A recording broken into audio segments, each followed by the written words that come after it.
What is up, people YouTube? It is I, Super Mario Zilla, or you can call me Vinny, and today we're going to take a look at the Marvel Legends Black Widow motorcycle set.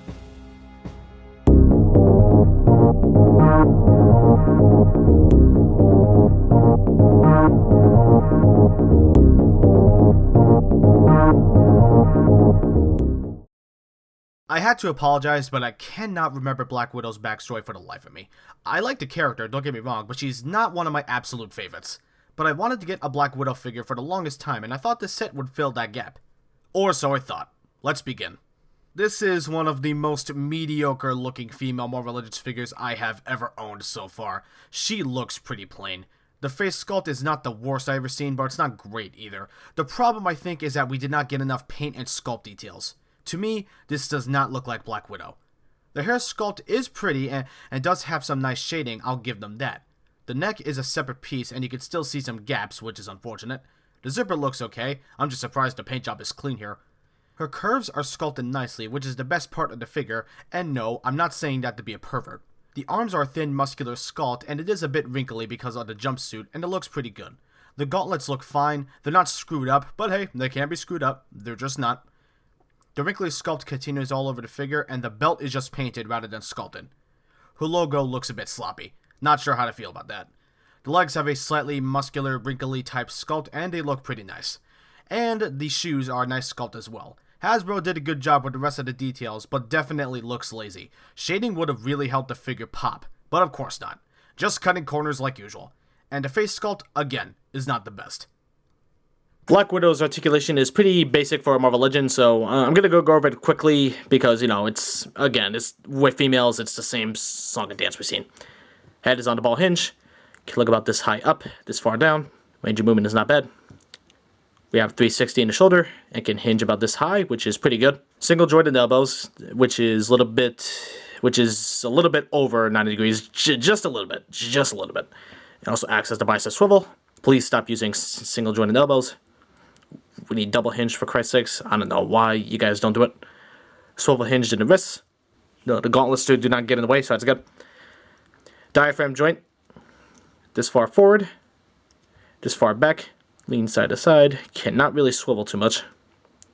It's not bad, but it's also not great either.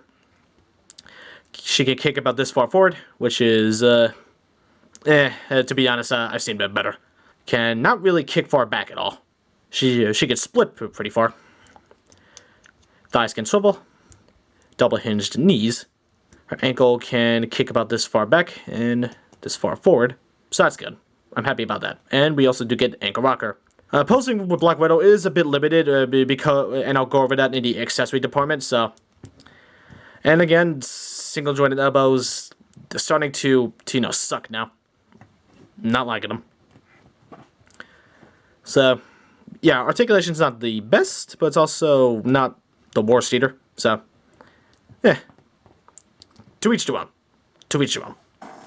To the top of her head, she's just about 6 inches. Here are the comparisons.